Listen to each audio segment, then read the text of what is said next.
자, 잘 쉬셨죠? 예, 이의신청 쪽 보도록 하죠. 이의신청하고 등기실행후 조치까지 보게 되면 아마 오늘 수업이 끝날 겁니다. 이의신청이라는 얘기는 등기관에 집에 가시려고 옷 입었어요? 추워서요? 등기관의 결정 처분이 부당할 경우에 등기관의 부당한 처분에 대해서 시정 요구하는 것이 이의신청이에요. 이의신청은 이제 어디 할 것이냐 문제인데 절차상에서 등기소 말 잘못했다. 등기관이 어서 이래요? 등기소죠. 말 잘못했다. 등기소가 당한 처분에 기분 나쁘더라요. 내가 공부를 하는데 이유 없이 형이 동생 머리를 주먹으로 하는데 꽝 줘박았습니다. 한 대 맞은 동생 기분이 상당히 별로 안 좋죠? 누구한테 일러요? 때린 형한테 일러요? 엄마한테 일러요? 왜 엄마한테 일러요? 형한테 안 일르고. 형한테 일르면 더 맞으니까. 등기소 당한 처분이 부당할 경우에 이의신청 어디에 할 것이냐가 문제인데 요거부터 먼저 봐야겠다. 이게 아니라 이의신청의 경우는 요건부터 보게 되면 첫 번째 요건의 경우는 등기관에 부당한 처분이 있어야 됩니다. 등기관에 부당한 처분이 있다거나 부당한 결정이 있을 경우 이의신청하게 돼 있고, 이 부당을 둘로 세분하게 되면 적극적 부당이 있고 또 하나가 소극적 부당 둘로 세분하는데, 적극적 부당이라는 것은 아까 각각 사유가 29조가 몇 개 있었나요? 총 11개 있었죠? 11개 중에 1호가 뭐였었고, 관할을 위반한 등기. 두 번째가 사건이 등기할 것이 아닌 때, 이 두 가지가 실행이 된 경우를 일반적으로 적극적이라는 말 사용을 하고, 이 두 개를 제외한 나머지를 전부 다 소극적 고릅니다. 등기 신청을 했어요. 신청한 경우에 접수는 반드시 받아야 돼요? 접수를 거부할 수 있어요? 반드시 받아야 되죠? 관할을 위반했다고 접수를 안 받는 경우 기분 나쁘잖아요. 그러면 이 두 개인가요? 아니죠? 소극적으로 빠지는 거예요. 그럼 등기부등본 떼달라고 얘기했더니만은 퇴근 시간 다 됐으니 내일 오래요. 오늘 안 떼주겠대요. 괘씸죄죠? 기분 나쁘네. 누구한테 일러라? 법원에 일러라 해서 이것도 대상이 되는 겁니다. 그럼 이 두 개를 제한 나머지가 다 소극적이에요. 그럼 이 두 가지는 해서 안 될 걸 하는 경우. 이 두 가지 등기하면 안 되잖아요. 안 될 걸 한 경우를 해서 안 될 거라는 경우가 적극적이라는 말 쓰는 것이고, 소극적은 해야 될 걸 안 하는 거예요. 이해 갔어요? 접수받아 등기 실행해 줄 걸 각하한다거나, 등기부등본을 안 떼준다거나, 이건 해야 될 걸 안 하는 경우를 의미하는데, 구별실은 없어요. 적극적, 소극적 다 인정하니까 실제로 시험 문제에서는 구별하진 않습니다. 그 다음에 부당성을 판단하는 시점이 언제냐가 또 기준인데, 시점의 경우는 등기관이 결정했다거나 또는 처분할 때 기준으로 인정하는 것이 기준입니다. 나중에 새로운 신사실 또는 신증거로서 이인청할 수가 없게 돼 있고, 그 장시 정황만 보고 따지는 거 이인청하는 방법이므로 신사실 신증거는 인청 안 받아줍니다. 그래서 그 당시 상황만 보고서 이인청하게 돼 있으며, 세 번째 경우는 이의신청이 누구냐가 중요한데, 이의신청인의 경우는 이의 신청인의 경우는 이렇게 외워버리세요. 지금은 등기신청인 이렇게 이해하면 오히려 답이 빨리 떨어집니다. 예외 규정은 있지만 지금은 등기신청인대로 이해하시면 오히려 편해집니다. 이의신청은 누가 한다고요? 등기신청인만 하게 돼 있어요. 원칙이. 거꾸로 한번 이해해보자고. 자, 그래서 파생하는 질문이 나오는데, 상속등기는 누가 신청을 해요? 상속인이 신청하겠죠? 그럼 상속인은 등기신청인 맞아요? 네, 그럼 상속인은 이의신청할 수 있다. 등기신청인이니까. 그럼 상속등기가 부당하다고 할 경우에 상속인이 아닌 사람은 이의신청할 수 없다고 돼요. 등기신청인이 아니기 때문에. 이렇게 풀고 나가면서 대상이 되는 자와 아닌을 잡아내시는 것이 나중에 하실 공부예요. 지금은 신청인은 누구다? 이의신청인은 등기신청인으로 잡아놓고 넘어가시고, 절차상의 차이점에서 이의신청은 어디에 할 것이냐 문제입니다. 이의신청은 지방 법원에 하게 돼 있어요. 이의신청. 그래서 형이 때리면 누구한테 일러라? 엄마한테 일러라는 얘기예요. 근데 문제가 되는 것은 이의신청은 신청서로 하게 돼 있는데, 이 신청서 내는 것은 지방법원이 아니라 등기소예요. 여기 달라요, 서로. 이의신청은 어디에 하시되? 지방법원에 하게 돼 있지만 절차상으로 신청서를 등기소에 내게 돼 있어요. 다르죠? 다르니까 문제가 되는 거예요. 이의신청은 어디에 하시고? 지방법원에 하시되, 신청서를 내는 곳은 등기소입니다. 왜 그랬을까? 등기관에 행한 처분이 기분 나쁠 경우 이의청을 하게 되어 있는데 그 등기관 행한 처분은 중대한 사유도 있고 별거 아닌 것도 있어요. 등본 안 떼줘서 떼주면 될 거 아니에요. 등기 안 해줘서 해주면 될 거 아니야. 그럼 등기관 해결할 사유도 있고 해결을 못하는 사유도 있다는 얘기입니다. 해결할 사유는 등기소에서 해결을 하고 해결을 못하는 것만 선별해서 올리라는 속뜻이 숨어 있는 거예요. 그럼 털 거는 털겠다는 얘기입니다. 그래서 이의신청 어디에 하시되? 헷갈리면 안 돼요. 지방법원에 하시되 신청을 내는 것은 등기소입니다. 언제까지 하느냐? 정해진 기간이 없어요. 언제든지 불만 있는 경우는 할 수 있기 때문에 언제든지 가능하고, 그 다음에 새로운 사실, 새로운 증거 인정 안 된다고 설명을 드렸고, 그 다음에 이의가 들어오게 되면 등기사무가 계속이 되느냐 정지시키느냐요. 등기사무는 이의 신청 들어오더라도 계속이 됩니다. 정지가 안 돼요. 우리 책이 없어서 아직 설명 못 드렸는데 등기사무 정지를 명하는 자, 대법원장이 정지를 명하기 전까지는 계속됩니다. 계속할 경우에 이의가 들어왔다고 등기사무가 정지되는 것은 아니라는 것이 이게 효과예요. 그래서 계속하는 것이 문제가 생기게 됩니다. 그 다음에 그 밑에 등기관의 조치랑 지방법원 조치란 말이 나오는데 따져보자고요. 그럼 신청서를 어디다 냈나요? 등기소에 들어갔죠? 그럼 누가 받을까? 등기관이 받겠네요. 그럼 등기관이 이의 신청서를 받은 경우에 해야 될 조치가 둘로 나눠서 등기관에 대해서 이의가 인정이 되는 경우도 있고 인정되지 않는 경우도 있더라요. 이의가 인정이 된다는 표현은 등기관 해결할 수 있는 사항 인정된다고 표현한 것이고 해결을 못하는 사항을 인정 안 된다고 표현한 겁니다. 인정이 되는 경우는 등기관 스스로 상당한 처분을 할 권리가 인정이 됩니다. 그럼 상당한 처분하라는 얘기는 실행할 사유 등기 실행해 주는 것이고 등본 떼줄 거 떼주고 또 등기 못할 사유는 직권으로 지울 거 지우라는 얘기예요. 하지만 이의가 인정 안 되는 경우는 등기관 의견서를 첨부해서 3일 안에 3일 내 사건을 지방법원으로 송부하게 됩니다. 그럼 이 말 뜻은 아까 제가 등기소를 거치게 한 이유는 털 거 털어버리고 등기관 해결 못하는 것만 끄집어 올려라. 그러면 등기관 해결할 수 있는 사안은 해결하라는 얘기고 해결 못하는 건 법원으로 올리라는 얘기예요. 그럼 등기관을 경유해서 어디로 사건이 넘어올까? 지방법원 넘어오겠네요. 지방법원에 넘어온 경우에 지방법원이 이제 결정할 문제를 낳게 됩니다. 지방법원에서 마찬가지로 이의가 인정이 되는 경우도 있고 인정되지 않는 경우도 있더라요. 인정이 안 되는 경우는 요거는 기각 처리합니다. 돌려보내요. 하지만 인정되는 경우는 결정을 해줘야 돼요. 결정을 해줘야 되는데 문제가 등기사무가 계속이 돼요? 정지가 돼요? 계속이 되죠? 근데 무슨 문제가 생기나 따져보자고요. 여러분이 신청한 등기가 있는데 이 등기를 등기관이 접수를 안 받아줬어요. 등기 안 해줬다는 얘기예요. 그럼 여러분이 생각할 때 할 등기인데 이거 안 해주더라. 그럼 왜 등기 안 해주냐고 이의 신청할 수 있겠죠? 이 사건이 법원까지 올라가 있는데 법원에서 해라 말아라 결정할 때까지 다른 자가 등기를 먼저 신청해버리게 되면 순위가 밀려버리나 지금. 이해 갔어요? 순위가 밀리는 걸 방지하기 위해서 법원이 이의를 결정하기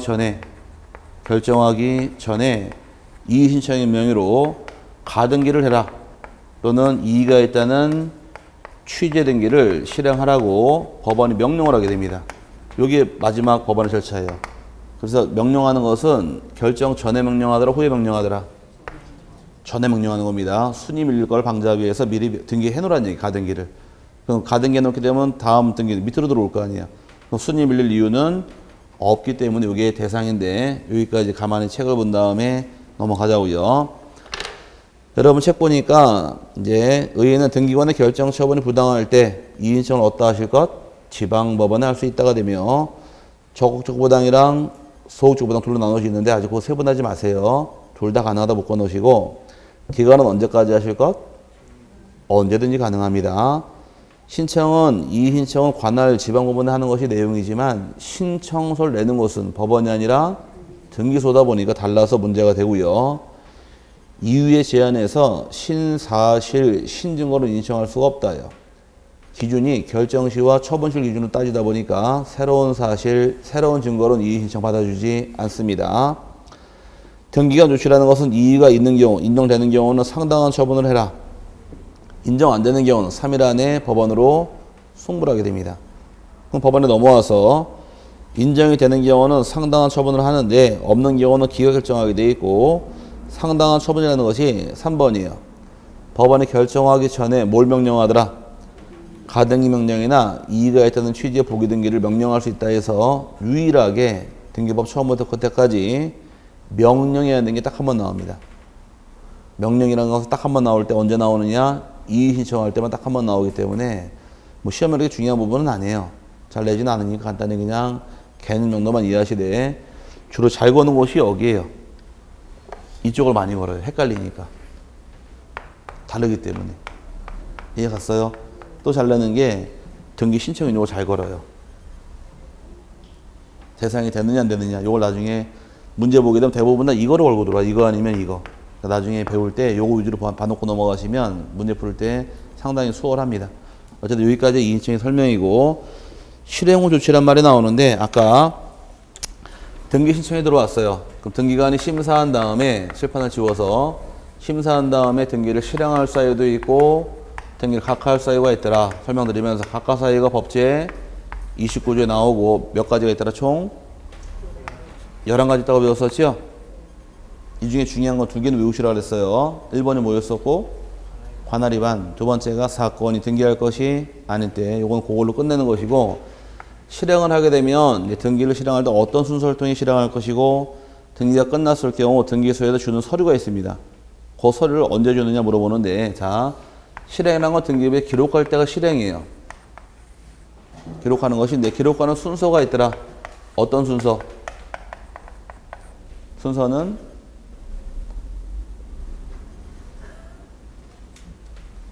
접수를 받게 되면 접수장에 기재해야 돼 부여받는 번호가 있더라.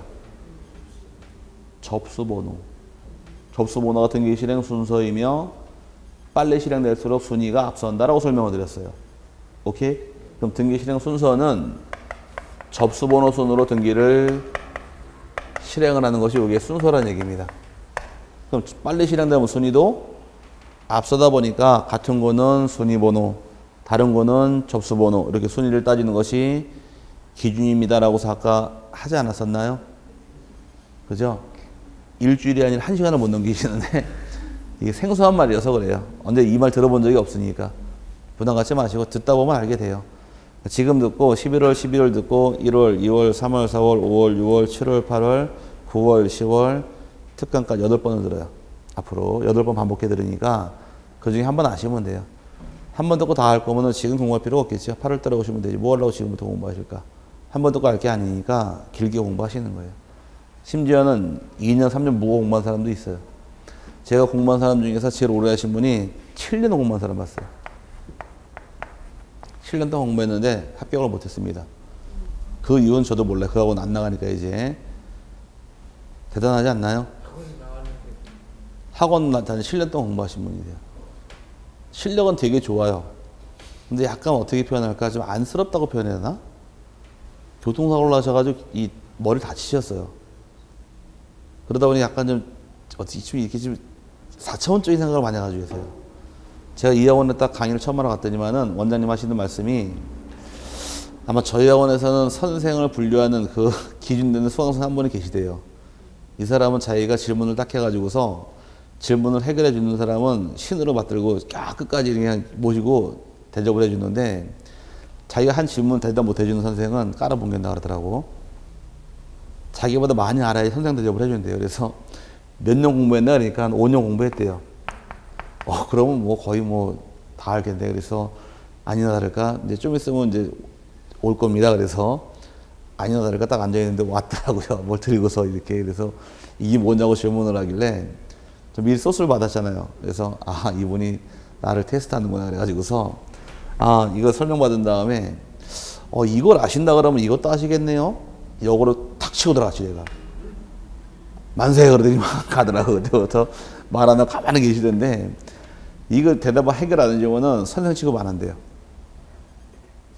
재밌지 않나요? 근데 이번에 공부하게 된 이유가 이분 사모님이 그 당시에 국민은행 행원이셨는데 취업하다가 뭐 할 게 없잖아요. 지금 집 사고만 치다 보니까 지금 사람 많은데 어떤 앉혀놓긴 앉혀놔야 돼. 그래가지고 생각하다 할 게 없어가지고 중개사 학원에 갖다 맡겨놓은 거예요. 근데 천만 다행인 것이 조용하세요. 창가에 딱 앉으셔서 여기도 안 봐요. 이러고만 계셔. 자기 책만 보고 있어. 칠판도 안 보고 강의도 안 들어요. 그러니까 앉아만 계시고 책만 보셔. 그러니까 자기 딱 그 틀이 있으신 분이에요. 그 틀을 깨야 되는데 그 틀을 못 깨다 보니까 자꾸 거기서 계속 머물러 있는데 안쓰럽죠.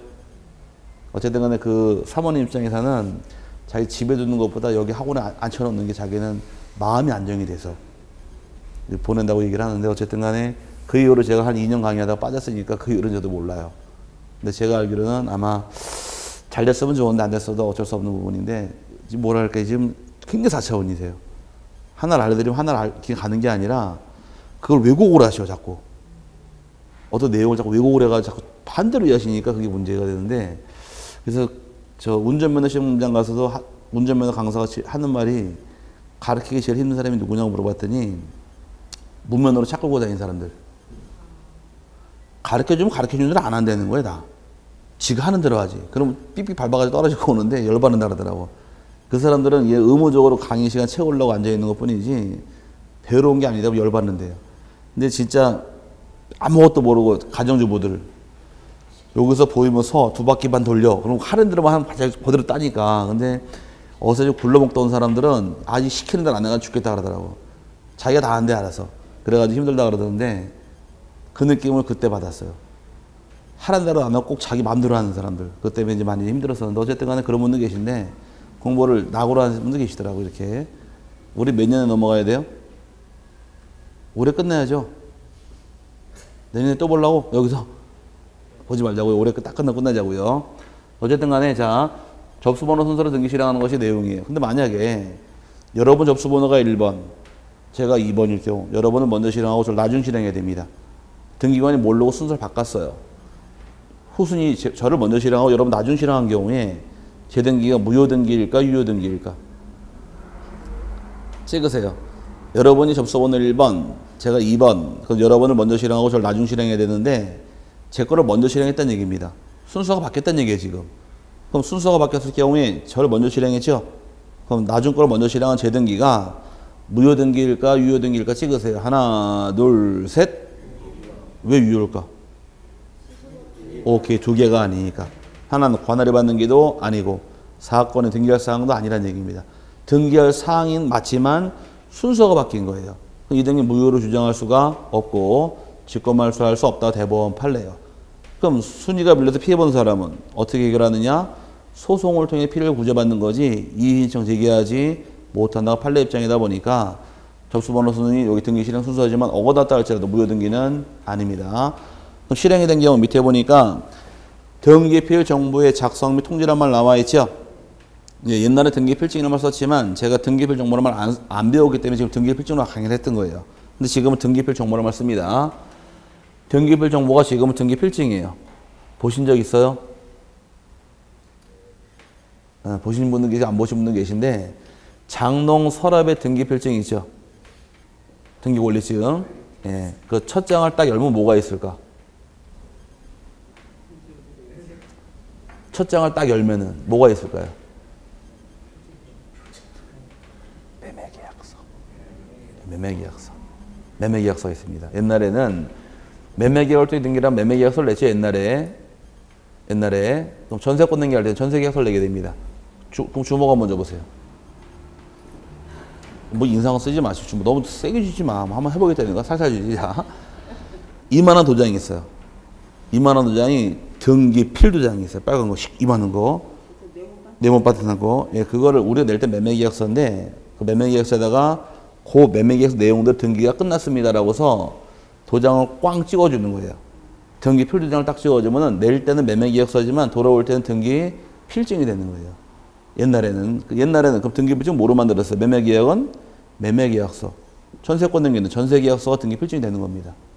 아닌데 겉표지가 예쁘장하게 이렇게 붙어 있던데 등기 권리증 써 있고 소유자 우리 신랑 이름 써 있고 아닌가요? 여기 찍혀 있죠 도장이. 집에 가지고 계신 거. 이건 법무사 통에 들어온 것들. 법무사가 매매계약서하고 이 겉표지를 만들어서 동봉을 만들어 달라고. 이걸 만들어주는 것이고 이 표지를 만들어주지 않으면 그냥 매매계약서 도장 찍어주는 등기필증이 다른 게 아니에요. 근데 지금 이걸 주는 게 아니라 한 장으로 등기 끝났다고 등기표 정보라는 걸 쭉 써줘요. 이렇게 한 장으로 나와요. 새롭게. 그럼 지금 매매계약서로 등기필 정보를 만드는 것은 아니란 얘기입니다. 아시겠죠? 가운데 보안 스티커가 있어요. 지금 정보는 그 보안 스티커를 딱 떼게 되면은 거기 써 있기를 권리자가 아닌 사람이 이 스티커를 제거하게 되면 형사처벌 받습니다라고 써 있으니까 한 사람이 질문하시더라고. 집을 사가지고 정보를 받긴 받았는데 가운데 이렇게 색깔을 써드릴게. A4 한 장에 이렇게 등기필 보안 칸이 있으니까 여기에 스티커 붙어 있거든요. 저한테 갖고 와가지고서 저 교수님, 네 이거 띄면 형사처벌 받는데 떼야 돼 안 떼야 돼요? 그래서 집상 권리자 맞으세요? 그러니까 제집 맞대. 그럼 띄셔도 됩니다. 그러니까 아 띄면 처벌받는 날은 1년 동안 안 뗐다 그러더라고. 모르니까. 그래서 띄셔도 상관없어요. 그러니까 아 난 띄면 처벌받는다고 써 있어가지고 안 띄었대요. 그래서 아 띈 걸 누가 하냐고. 이거 띄어도 상관없다 그러니까 이건 어디다 써요? 그래서 알려드렸는데 옛날에는 등기불증을 통째로 냈죠. 인터넷 등기할 때 통째로 내는 게 아니라 요걸 싹 뜯으면은 50자리 비밀번호가 있어요. 은행 보안카드. 송금할 때 앞자리 2개, 뒷자리 2개 입력시키잖아요. 그런 식으로 번호가 1번부터 50번까지 번호가 있어요. 그럼 인터넷 등기 신청할 당시에 등기별 정보란에 50번의 번호 입력하라고 나와요. 요거 50번 번호 입력하면 요거 제공한 거에 되는 거예요. 뭔 말인지 갔어요? 옛날처럼 서류 통째로 내는 게 아니라 보안 스티커 때문에 요 안에 번호가 있거든요. 그 번호에 막 입력만 시키면 되는 거예요. 은행 보안카드 입력시키듯이. 거기 그 역할을 하는 거예요. 근데 지금은 서류 통째로 내는 게 아니라 요것만 내는 게 등기필증 냈다고 얘기를 하는 거예요. 이해 갔어요? 나중에 책 나오면 보여드릴게요. 아직 안 봤으니까. 어쨌든 간에 끝나면 등기필 정보가 나오는데 의 보자고요. 의 보니까 전산정보 처리 조직에 따라 등기를 마친 경우 등기관은 등기필 정보를 작성하여 교부한다가 됐는데 이 구성은 아라비아 숫자와 기타 부호의 조합으로 이루어진 일련 번호와 비밀번호 몇 개? 50개가 들어가 있는 겁니다. 그럼 50개 번호를 그 중에 하나씩 입력시키면서 가는 거예요. 만약 오늘 이제 등기 신청 25번 입력시켜라 뜹니다. 그럼 25번에 해당하는 번호만 입력시키면 되는 거예요. 50개 돌아가면서 사용할 수가 있고요. 중요한 것은 밑에 작성하는 경우는 나중에 외우셔야 돼. 작성하는 경우도 안 주는 경우도 무조건 다 주는 게 아니라 작성하는 것만 줍니다.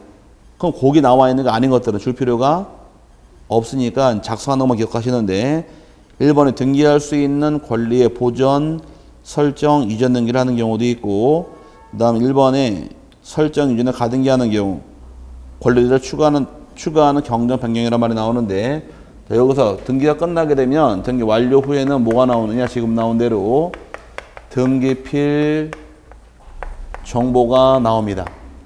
정보는 작성하는 경우가 기본 틀이 3가지예요.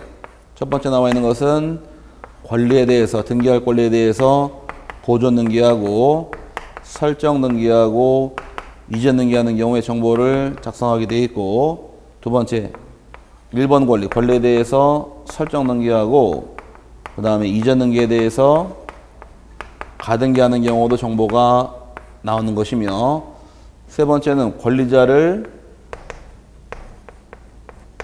추가하는 경우 추가한다는 얘기는 공유나 합의를 의미하는 겁니다. 공유나 합의에 대해서 변경이나 또는 경정 등기할 당시에도 나온다요. 이게 나오는 경우입니다.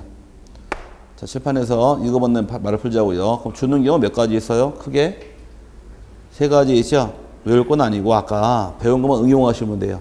응용하시는데 자 외울 건 아니에요. 소유권 내가 취득하더라. 그럼 등기 끝난 경우 옛날에 등기필 준다 그랬 아까 떠들었었나요? 여러분이 소유권 취득하니까 집 사니까 등기필증 주든가요? 주죠? 그럼 전세권은 등기필증 받아요? 저당권도 받아요? 그럼 소유권 이전 등기도 받아요? 받으니까 보존이란 말은 칠판에서 외울 게 아니에요. 알면 돼.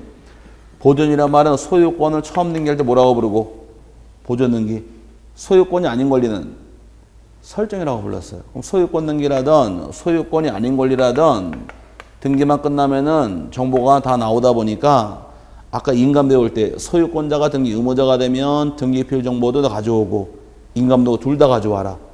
그럼 소유권 이외자의 경우는 등기필증만 내고 인감 필요 없다고 떠들었죠. 그럼 전세권자도 등기필 정보 있다 없다? 있다요. 저당권자도 있다. 임차권자도 다 있다는 얘기예요. 그럼 소유권 등기라든 소유권 이외 등기라든 정보를 주고 소유권을 팔아먹든 소유권이 아닌 걸 팔아먹든 이전 등기 하더라도 정보가 나온다는 얘기입니다. 오케이? 그럼 내가 소유권 이전 등기해도 정보 있고 전세권 이전도 있고 저당권 이전도 있다는 얘기예요. 아까 가등기도 정보를 줘요? 그럼 가등기도 주니까 권리에 대해서 설정 등기라든 이전 등기라든 가등기하는 경우는 정보를 주더라. 그래서 아까 소유권에 관한 가등기를 말소할 때는 가등기권자가 등기 의무자일 당시에 소유권에 관한 가등기는 등기필증 가져오고 인감도 가져와라. 하지만 소유권자가 아닌 가등기는 등기필증만 내면 되지 인감은 필요 없다. 그럼 가등기도 정보가 있다는 얘기예요. 그럼 소유권도 정보가 있고 유예도 있고 가등기도 있다는 얘기입니다. 오케이? 아까 떠드는 거 묶어놓은 것뿐이에요 지금. 그 다음에 공유도 합의도 다 권리자들이네요. 그럼 나중에 지분 팔아먹을 때 줘야 될 거 아니에요. 이게 나온다는 얘기입니다. 그럼 여기 없으면 준다 안 준다? 안 준다요. 요거만 주다 보니까. 그럼 여기 없으면 주지 않으니까 안 주는 거 외우는 게 아니라 이것만 기억하시면 돼요. 그러면 표제보 등기 줄까 안 줄까? 표제보가 권리예요? 권리 아니죠? 여기 권리만 준다 그랬잖아. 권리가 아니니까 표제보 등기 끝나더라도 정보 나오는 게 아니다요. 그럼 전세권 살다가 2년 기간 만기가 되어서 저당권을 말소 등기할 경우에 정보가 나올까 안 나올까? 이 안에 말소 등기란 말이 있나요? 없죠? 그럼 주는 게 아니란 얘기예요. 그럼 전세권을 말소를 해서 다시 말소회복 등기할 경우에 줄까 안 줄까? 안 주겠죠? 여기 없잖아요. 설정, 이전, 보조만 있잖아요. 말소회복이라면 안 주잖아요. 그럼 전세권을 따져보자고요. 전세 기간이 만기가 돼서 말소를 했습니다. 그럼 전세권 지워버렸다는 얘기는 또 쓸 일이 있어요? 전세권자가? 없으면 줄 필요가 없는 거예요. 근데 잘못 지어서 회복하게 되면 전세권 말소하자마자 등기별정 50짜리 비밀번호를 못 쓰게 막아버려요. 전산상에서. 딱 이건 사용할 수 없는 번호가 나옵니다. 그럼 잘못 지어서 회복을 하죠? 막아놓은 걸 다시 열어줘요. 다시. 오케이? 이해 갔어요? 안 갔어요? 자, 전세권 등기하고 살다가 기간이 만기가 되면은 전세권 말소할 거 아니에요. 그럼 정보 50짜리 비밀번호 있다 그랬잖아요. 그거를 못 쓰게 막아버린다는 얘기예요. 그럼 나중에 입력시키면 이 번호는 사용할 수 없는 카드라고 나오는 거예요. 다시 회복을 하게 되면 이걸 다시 회복시켜놔요. 다시. 그럼 새로 주는 게 아니고 옛날 거 다시 쓰라는 얘기입니다. 오케이? 그럼 다시 새롭게 줄 필요는 없다가 되는 이걸 다 외우는 게 아니라 이것만 잡으시면 여기에 있으면 주는 것이고 여기 없으면 안 주는 거니까 이걸 외우는 게 아니란 얘기예요. 이것만 잡으시면 된다는 얘기. 이 안에 있나 없나 보고 찾아가면 되니까. 이해 갔어요? 요거 보고 찾아가는 거, 요거 보고서. 여기만 설명드릴게요. 더 있어요. 뭐 채권자 대위권도 있고, 승소한 등기 의무자도 있고, 관공서도 있고 많이 있는데 아직 볼 건 아니니까 요거만 보세요. 요게 기본 틀이에요. 이걸 잡아서 주는 경우를 잡아놓으면은 여기 있으면 주고 여기 없으면 안 주는 거니까.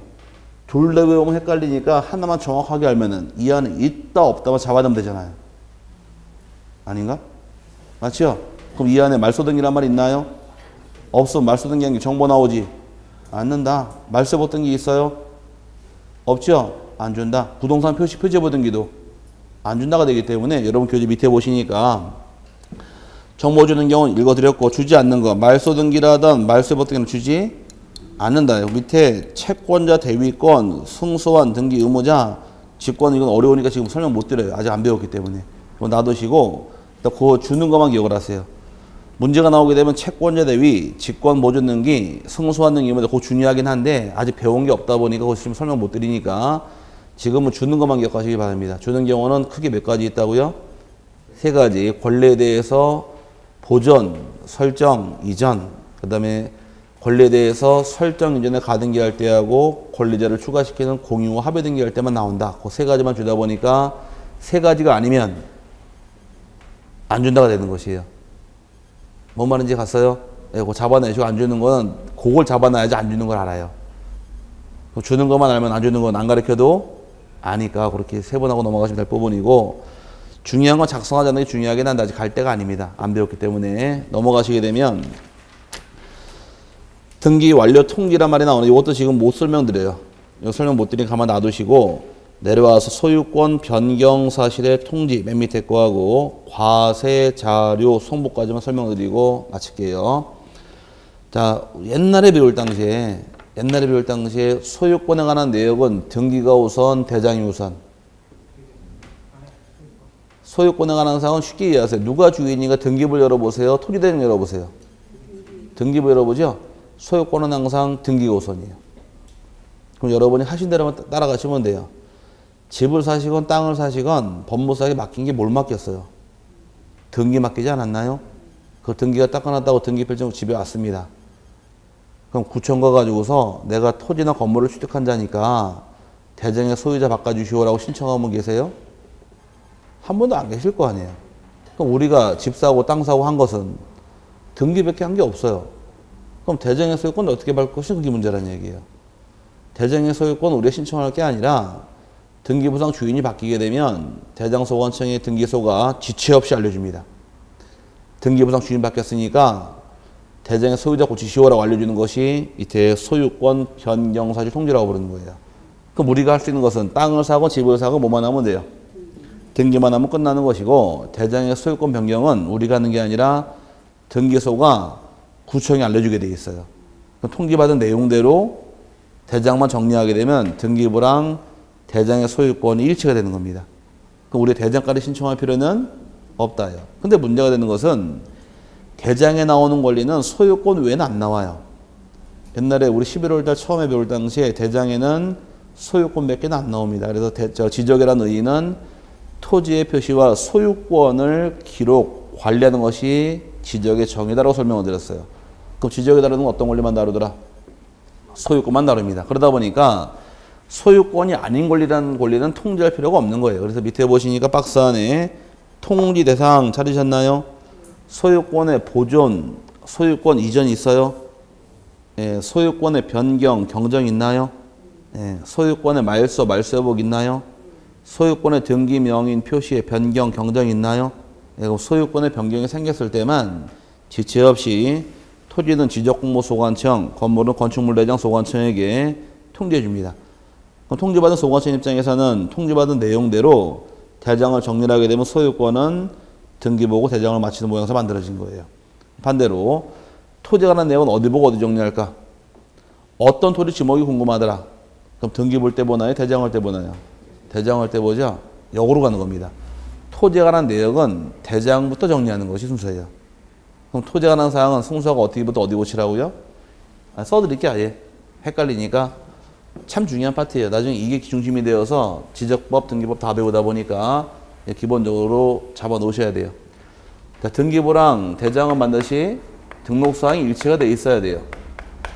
불일치가 발생을 하게 되면 아까 등기법 각하사유 11번째가 신청서, 등기기록에 기록한 사항이 토지대장, 임야대장, 건축물대장과 일치하지 않는 경우 등기를 실행해 주지 않는다. 각하당합니다. 그러면 일치가 돼 있어야 돼. 그럼 일치시키기 위한 제도가 소유권을 맞추는 방법이 있고 그 다음에 토지에 관한 사항 맞추는 경우가 있더라요. 건물도 마찬가지고. 그럼 소유권에 관한 사항은 항상 선, 등기부터 먼저 한 다음에 대장을 정리하는 것이 순서입니다. 오케이? 여기 순서로 고치는 것이고 반대로 토지에 관한 내역은 선, 대장, 후 등기 순으로 정리하는 것이 순서예요. 그럼 소유권에 관한 내역은 어디부터 먼저 정리하시고 등기부터 먼저 하시게 되고 토지에 관한 내역은 대장부터 먼저 하는 겁니다. 그럴 경우에 여기서 이제 하나 갖다 붙이면 돼요. 기억이 날지 안 나겠지 모르겠지만 소유권을 고쳤나요 여기? 그럼 대장 고쳐야겠죠? 그럼 대장 소관청 알려주는 것을 소유권 변경 사실의 통지라고 부르는 겁니다. 그럼 통지받은 내용대로 대장을 정리하면 일치가 되는 거예요. 그래서 여기가 갑 이렇게 일치하고 있다가 소유자가 을로 바뀌게 되면 휴인일로 바뀌었네요. 이 사실을 알려주게 되면 통지받은 대로 을로 고치는 거예요. 소유권도 일치가 되겠죠. 이런 과정을 마치는 게 소유권 마치는 과정이고 반대로 대장 마치는 것은 대장에는 지목이 전으로 있더라. 하나 예를 들어서 여기도 지목이 전으로 이렇게 일치하고 있습니다. 그러면 건축 허가받아 집을 짓게 되면 지목이 대로 바뀌겠네요. 대로 바뀌면 어디부터 먼저 고치실 것? 대장부터 먼저 고치는 겁니다. 여기 대로 고치게 되면 등기도 고쳐야겠네요. 등기는 요 지목이 바뀐다거나 건물의 구조나 종류 면적이 바뀌는 경우는 1개월 내 등기 신청에 의무가 발생이 돼요. 나중에 배울 텐데 1개월 내 안 하게 되면 토지는 처벌이 없어요. 건물은 50만 원 과태료가 됩니다. 그럼 1개월 해야 되는데 안 할 걸 대비해서 토지건 지적소관청에서 지목걸 알려줍니다. 알려주는 걸 뭐라고 부르느냐? 얘를 등기를 해달라고 요청해서 등기 촉탁이라고 부르는 거예요. 등기 촉탁을 통해서 요 토지 표시가 뭘로 바뀌는 대로 바뀌는 겁니다. 소유권을 맞추는 자들을 뭐라고 부르고? 요거요. 소유권 맞추는 자들을 소유권 변경 사실의 통지라고 부르는 것이고, 토지의 내역을 맞추는 것을 등기의 촉탁이라고 부르는 거예요. 요게 서로서 맞추는 제도다 보니까 이런 절차를 통해서 등기부와 대장을 일치시키는 그런 과정이 있게 됩니다. 그래서 그 말이 따라붙은 것이고요. 그러다 보니까 제외되는 것이 소유권에 관한 등기를 할지라도 가등기하면 주인 바뀌었나요? 안 바뀌었죠? 바뀌지 않았으면 통지할 필요 없고, 그 다음에 소유권 이외에 권리도 등기부에 나오지 않으니까, 대장이 안 나오니까 통지할 필요가 없기 때문에 소유권의 변경 생긴 거 8가지만 통지가 들어가는 것이 내용이 되고요. 오른쪽에 이제 과세, 자료, 송보, 소유권 보존 등기하고 이전 등기하고 가등기까지 해서 가등기를 여기 포함시킵니다. 가등기까지 해서 등기가 끝나게 되면 지체 없이 부동산 소재지 관할 세무서장에게 주인이 바뀌었다는 사실을 알려줘요. 등기 끝났다고 알려주는데, 알려주는 이유는 왜 알려주느냐? 세금 때문에. 세무서가 다루는 세금은 국세일까 지방세일까? 세무서가 다루는 세금은 국세죠, 국세. 관할 세무서는 다 국세를 다뤄요. 국세청이니까. 오케이? 그럼 저 시청이나 구청 가면은 세무과 있잖아요. 지방세 다루는 것이고 국세는 대부분 다 세무서입니다. 그럼 우리 개인이 양도할 때 납부하는 세금, 부동산을 양도하다 납부하는 세금, 양도소득세. 법인일 경우는 법인세. 그 다음에 상속을 받았네요. 상속세. 그 다음에 증여받았습니다. 증여세. 그러면 양도소득세, 법인세, 상속, 증여세는 다 주인이 바뀌는 세금이에요. 맞지 않나요? 그럴 경우에 세금이 바뀐 경우, 소유권 이전 등기했을 경우에, 또는 미등기 토지를 가지고 계신 아버지가 있다가 돌아가셨습니다. 그럼 돌아가신 분은 등기할 자격이 없어요. 그럼 상속인이 바로 보존 등기합니다. 그러면 최초 소유자는 누구였었고? 아버지. 등기 신청한 사람은 아들이 신청했죠. 이렇게 소유권 보존 등기나 이전 등기했을 경우에 내야 될 세금을 제대로 납부했느냐 확인하라고 들어오는 것이 여기 과세제를 송부해 주는 목적이에요. 여기서 걸립니다. 왜 걸리느냐? 친족 간에 부모 자식 간에 뭐래요? 중요하죠? 상속세라는 세금을 없애자고서 학계에서 많이 나와요, 지금. 상속세 내는 사람이 누가 있느냐, 지금. 갑자기 급사하기 전까지는 상속세를 내는 사람이 거의 없어요. 대표적인 사람이 누구예요, 지금? 삼성 이재용 씨, 에버랜드 주식 비상장 주식 받아가 상장시켜버렸잖아요. 상장 딱 시키자마자 재벌 2세 된 거 아니에요, 지금? 국가, 우리나라 재벌 두 번째 아닌가? 1위가 이건희 씨, 2위가 이재용 씨니까? 그래야지 편법으로 증여한 거 아니에요, 니네. 사회단체에서 주장하는, 니네 비상장 주식 2,000원짜리 신나게 줬다가 상장시켜버리니까 200만 원 내버렸는데 왜 세금은 2,000원밖에 안 내느냐. 200만 원 내라 그러니까 삼성이 하는 말은 우리가 줄 당시에는 2,000원짜리밖에 안 냈다 이거. 상대는 그거 나중 문제이지 왜 지금 그걸 따지느냐. 법적으로 잘못한 게 아니에요.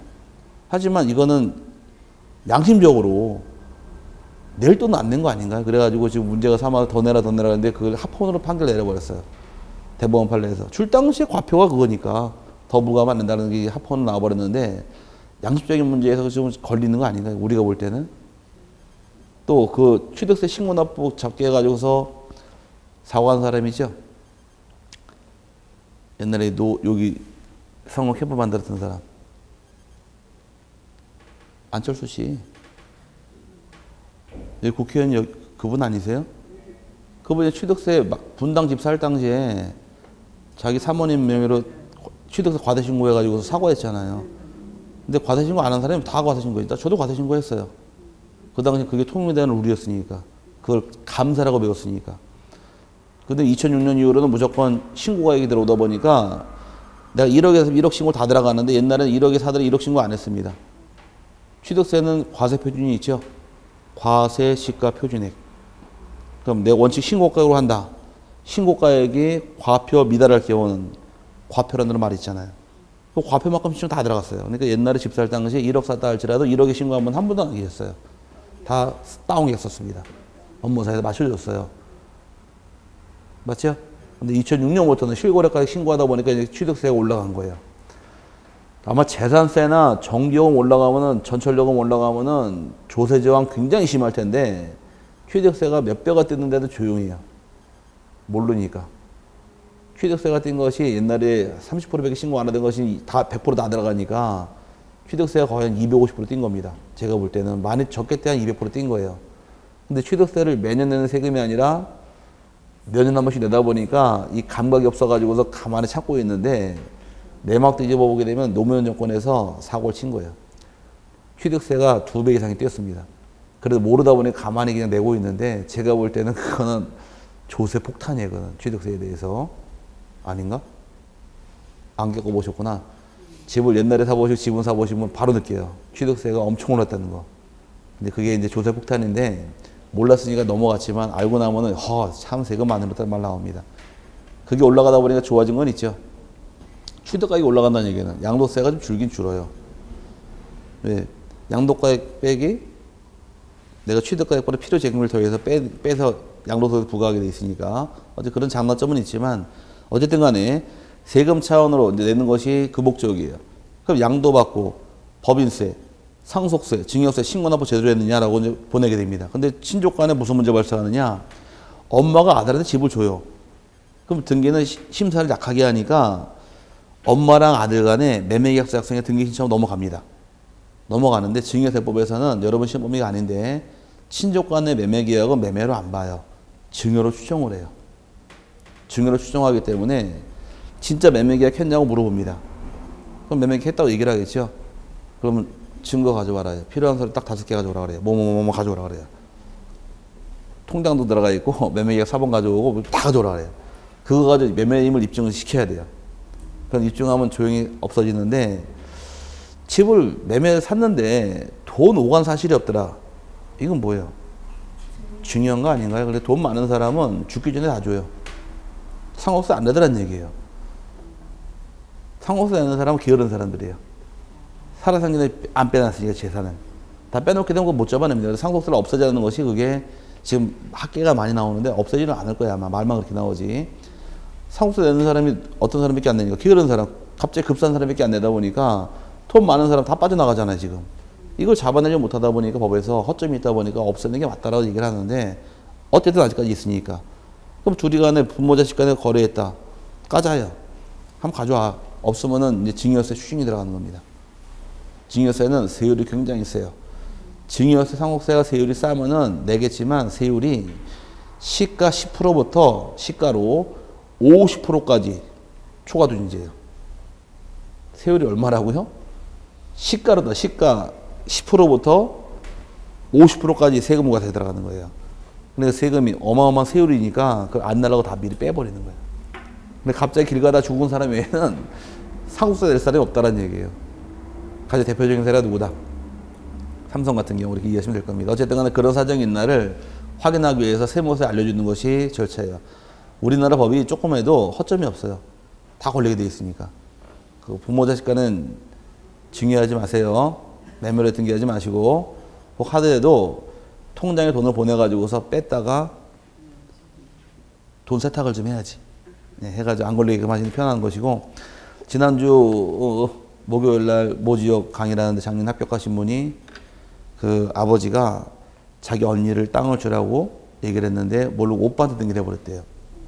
우리 오빠하고 딸과 동생하고 둘이 매매로 등기를 넘어왔대. 그래서 상관없냐고 물어보길래 똑같이 얘기해 줬어요. 혹 모르니까 그 땅 얼마 주고 넘어왔냐니까 시골 땅이다 보니까 얼마래. 싸대. 그러면 그거 그 오빠랑 동생 간의 관계가 좋으면은 돈 보내신 다음에 현찰로 찾아가지고 한 번에 넣지 마시고 세탁을 좀 하시라고. 나중에 그러면 증여 추정에서 조사 나올 때 통장 돈 보냈지 않느냐. 실제 매매됐다 그러면 그 문제 안 생기니까. 근데 문제 그거 안 하게 되면 일단 1억까지는 10%예요. 과표가 1억까지 10%라는 얘기 1억 원이면 얼마라는 얘기예요? 1,000만 원이라는 얘기입니다. 기본 공제 같은 거 놔두고 일단 그다음에 그렇게 올라가서 금액대별로 50%까지 내게 돼 있어요. 세금이. 두들겨 맞으면 그거 만만한 거 아니니까 이제 참고만 하시길 바라고요. 어쨌든 간에 그런 목적으로 보내주는 게 과세로 송부가 됩니다. 여기까지는 이제 총론 파트가 끝났는데 총론 파트가 좀 어려워요. 오늘 맛만 보려고 몇 개만 나와 있는데 오늘 배운 게 뭐만 배웠는데 인간 몇 개 안 배웠죠? 죄송합니다. 오늘 인간 배웠어요. 이제 다음에 나갈 때 1월 달에는 등기필 정보, 인감, 주민등록등본 이것저것 되게 많이 배웁니다. 그 많은 것을 다 정리하셔야 되고 다음 주에는 각종 권리 등기에서 아마 소유권만 설명드릴 거예요. 지상권, 지역권, 전세권 안 배웠는데 등기하는 걸 먼저 배웠는데 말이 안 맞기 때문에 아마 소유권만 아마 설명드리면 3시간 정리가 될 겁니다. 오늘 여기까지 보도록 하고요. 조심히 들어가시고 다음 주에 뵙겠습니다. 수고하셨습니다.